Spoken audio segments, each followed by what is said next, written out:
She married a man who saved her from poverty. He paid her school fees, processed her documents, and took her abroad to build a better life. But 4 years later, when she became stable and independent, she brought in the man she truly loved, got pregnant for him, divorced the sponsor, and offered to repay every dollar spent. This story is not fiction. It's the reality of many modern relationships shaped more by survival than by romance. It began in a home where poverty was suffocating. Her parents were retired teachers. She had dropped out of school because the family could no longer afford fees. Then help came, not through a scholarship, but through a marriage arrangement.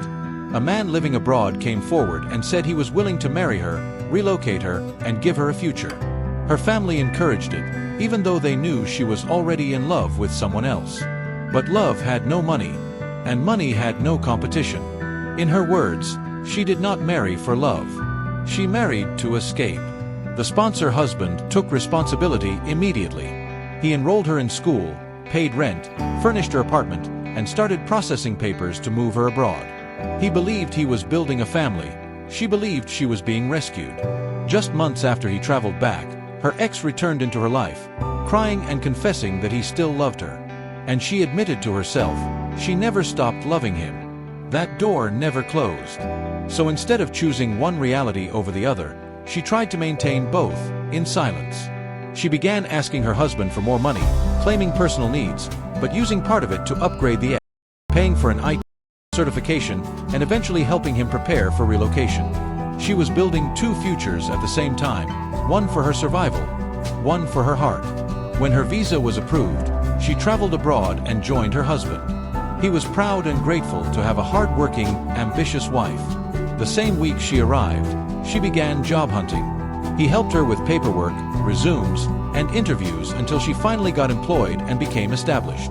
But stability did not replace emotion. She stayed in touch with her first love until his own visa was approved years later. And when he finally arrived, she made the decision she had been postponing since day one. She looked at the man who educated her, funded her, relocated her, and built her life, and told him the truth he never expected to hear: "I never loved you. I married you because I had no choice. My heart has always belonged to someone else."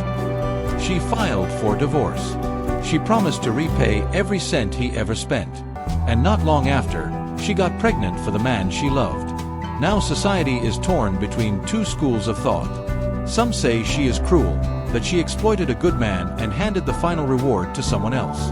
They argue that loyalty is not optional just because love is missing.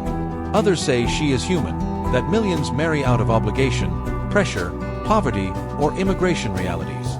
They argue that a marriage without love is already a kind of deception, even if unspoken. So the question returns to you, not as gossip, but as a moral reflection. If you were drowning in poverty, and a marriage was the only door out, would you refuse it because you were in love with someone who had nothing to offer?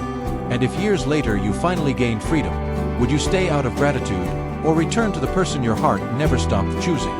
In this story, is the villain the woman, the husband, the ex, or the circumstances that forced the decision? Tell us in the comments. Who is wrong here?